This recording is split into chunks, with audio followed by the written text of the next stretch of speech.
i-review natin ang FX Primus. Ano ba itong FX Primus?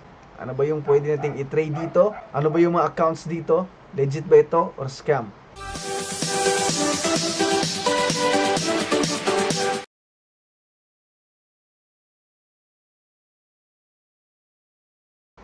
So, FX Primus, the safest place to trade. So, dito pwede tayo mag-trade ng Forex, equities, indices, precious metals. So, dito sa website nila nakalagay 300k active traders. So, ang FX Primus ay isang trading broker. Okay? So, lahat ng markets pwede natin i-trade dito. So, meron din yata silang crypto. So, 12 years na silang nag-exist at nag-ooperate sila 140 plus countries. Okay, so ito yung mga pwede natin i-trade dito.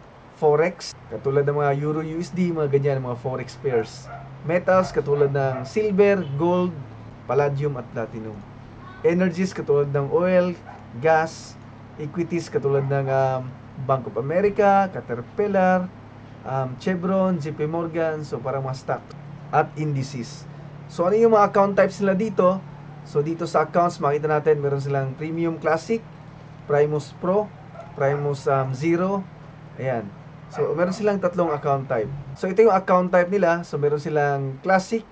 Yung spread ay starting ng 1.5 pips. Zero commission. Minimum deposit, 15 US dollar. Meron din silang Primus Pro. Starting from 0.3 pips. Okay, yung commission, 8 to 10 US dollar. Minimum deposit, 500 US dollar. Primus Zero, okay, so starting pips, zero spread ito. Pero yung commission mas mababa. 5 US dollar lang yung commission, pero 1,000 US dollar yung minimum deposit. Ayan. So yun yung account type nila na pwede nyo gamitin sa pagtitrade. So pwede kayo mag-trade gamit ang MT4, MT5, C-Trader, Web Trader. So ngayon, i-review natin kung legit ba itong FX Primus, kung license ba sila at regulated ba sila na trading broker, para malaman natin kung safe yung trading capital natin dito. Kasi kapag scam yung trading broker, hindi natin ma-withdraw yung dineposit natin, tapos minamanipulate na yung trade natin para ma-loss, para matalo tayo. Para masabi natin na legit yung isang trading broker, dapat license sila. Meron silang license ng Forex Trading Regulators. So, check natin. So, dito sa baba ng FX Primus website, makita natin na ang FX Primus or ang Primus Markets Ltd ay merong registration number 14595 at registered ito sa Vanuatu. So, ito ay country. Okay, so nandito tayo sa website ng BFSC. Ito ang financial regulator sa Vanuatu. Sila yung nagbibigay ng license. Okay, at may license dito ang FX Primus. So, i-verify natin kung meron ba talaga silang license dito. So, ang forex trading kasi, wala kasing regulation ang Pilipinas doon, yung SEC natin, walang regulation. Kaya kadalasan sa mga forex trading broker, yung license nila ay nasa ibang bansa. So, chinek natin dito sa website at makita natin ang Primus Markets International Limited. Ito yung license number nila.